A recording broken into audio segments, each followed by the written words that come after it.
कल्कि का second trailer भी रिलीज हो चुका है और उसमें हमें काफी सारे हिडन डिटेल्स देखने को मिलती है जो कि महाभारत को भी कनेक्ट करती है। जैसे कि इस ट्रेलर में हमें काफी सारे महाभारत के सीन्स और रेफरेंस देखने को मिले हैं। तो आइए जानते हैं इस मूवी से जुड़े कुछ हिडन डिटेल्स और फैक्ट्स के बारे में।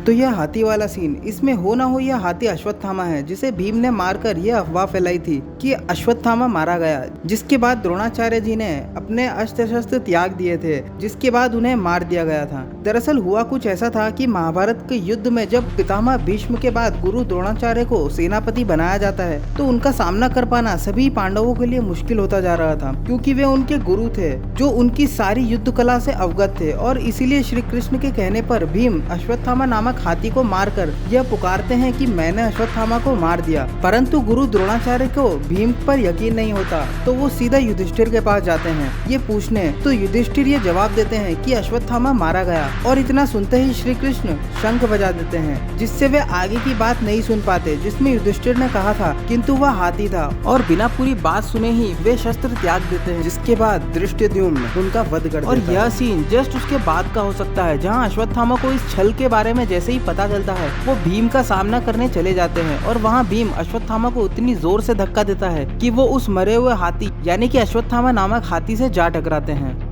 अब यह तीसरा सीन उत्तरा का है, जिसमें उसके गर्भ पे अश्वत्थामा ने ब्रह्मास्त्र छोड़ा था। और यह सीन पिछले सीन के ही कंटिन्यूशन में होगा। तो महाभारत के युद्ध खत्म होने के बाद कुछ ऐसा हुआ था कि अर्जुन और अश्वत्थामा के बीच में आपस में युद्ध शुरू हो जाता है, जिसका कारण यह होता है कि अश्वत्थामा रात के अंधेरे में जाके पांडवों के पुत्रों को नींद में ही मार देते हैं। इसके कारण अर्जुन बहुत क्रोधित हो जाते हैं और वह अश्वत्थामा को ढूंढने लगते हैं। और अश्वत्थामा को ढूंढने के बाद अश्वत्थामा और अर्जुन के बीच में बहुत ही घमासान युद्ध शुरू हो जाता है, जिसमें कि वे बड़े से बड़े अस्त्र शस्त्र का प्रयोग करने लगते हैं, यहाँ तक कि ब्रह्मास्त्र का भी प्रयोग कर लेते हैं। लेकिन इसे महर्षि वेदव्यास जी आके रोक लेते हैं, क्योंकि अगर यह दोनों ब्रह्मास्त्र टकराते तो सृष्टि का सर्वनाश हो जाता। और वेदव्यास जी दोनों महारथियों से इसे वापस लाने को कहते हैं। अर्जुन तो अपने ब्रह्मास्त्र को वापस ले लेता है, किंतु अश्वत्थामा इसे उत्तरा के गर्भ की ओर मोड़ देते हैं, जिससे उत्तरा के पुत्र परीक्षित की गर्भ में ही मृत्यु हो जाती है। और इसके बाद श्री कृष्ण परीक्षित को पुनः जीवन दान देकर अश्वत्थामा से उनकी मणि लेकर उन्हें कलयुग के अंत तक जिंदा रहने का श्राप देते हैं। और मानना पड़ेगा कि अश्वत्थामा के जितने भी सीन्स है जिसे डी एजिंग टेक्निक का यूज करके बनाया गया है,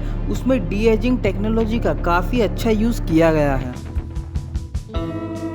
अब इस सीन में कुछ महिलाओं को दिखाया गया है जिन्हें कि किसी टेक्नोलॉजी के जरिए इम्प्रेग्नेंट किया जा रहा है, जिससे कली के लिए एक परफेक्ट वेसल बनाया जा सके। और पिछले ट्रेलर में भी इस शॉट में दीपिका यानी कि समेटी को 12 सालों से इनफर्टाइल बताया जा रहा था, लेकिन बाद में वो प्रेग्नेंट हो गई। अब पुराणों के अनुसार कलयुग के अंत में जो फर्टिलिटी रेट है बहुत कम हो जाएगा और most of the women infertile हो जाएगी, नेचर और दूसरे फैक्टर्स की वजह से। इसीलिए इन लड़कियों को मशीनों के जरिए इम्प्रेग्नेंट किया जा रहा है, जिससे कली के लिए एक परफेक्ट वेसल या बॉडी बनाई जा सके।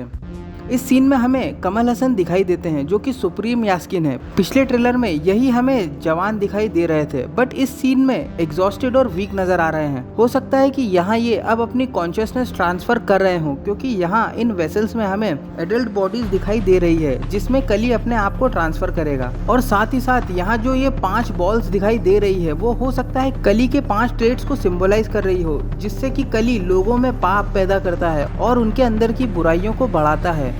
और यह 5 चीजें हैं सोना, शराब, मांस, प्रोस्टिट्यूट और जुआ, जिससे इंसान बहकता है और वह पाप करता है। यह 5 चीजें उन 5 विकारों को भी दर्शाती है जिसके जरिए कली लोगों को भ्रष्ट करता है और वो खुद शक्तिशाली बनता जाता है। क्योंकि कल्कि पुराण के अनुसार ऐसा माना जाता है कि कली इंसान के दिमाग के भाग में बसता है और वो लोगों को बुरा करने के लिए उकसाता है। अब महाराजा परीक्षित जो कि पांडवों के वंशज थे, उन पर जब कली का प्रभाव पड़ा था तब उनकी भी बुद्धि फिर गई थी और उन्होंने एक ध्यान मुद्रा में बैठे ऋषि मुनि पर सांप फेंक दिया था। पुराणों में भी कहा जाता है कि कली इंसानों को मानसिक तौर पर कमजोर करता है और अपने अधीन कर सकता है। अब इस सीन में हो ना हो सुप्रीम यास्किन ही कली हो, क्योंकि जैसा हमने देखा कि कली सर में ही बसता है, वैसे ही हम इंसान का शरीर उसकी कॉन्शियसनेस को झेल नहीं पाता। इसीलिए हो सकता है यह वाला सीन जहां वो बोलता है कि एक नया युग आने को है और इसमें इसके सर पर हम एक घाव देख सकते हैं जो कि हो सकता है उसकी कॉन्शियसनेस को दर्शाता है। और उसका शरीर ऐसा इसीलिए भी दिख रहा है क्योंकि उसकी शक्तियों को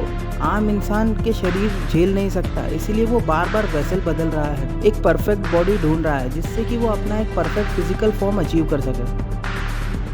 अब जिस बच्चे को अश्वत्थामा बचाना चाहते हैं वो कली भी है और कल्कि भी, क्योंकि यहाँ उसकी संगत और शिक्षा पर निर्भर करता है और उसके माइंडसेट पर। अगर उसे अच्छी शिक्षा मिली तो कल्कि, और वहीं अगर उसमें कली ने अपना कॉन्शियसनेस ट्रांसफ़र कर दी तो वो कली बन जाएगा, क्योंकि सारा खेल सिर्फ और सिर्फ माइंडसेट का ही है।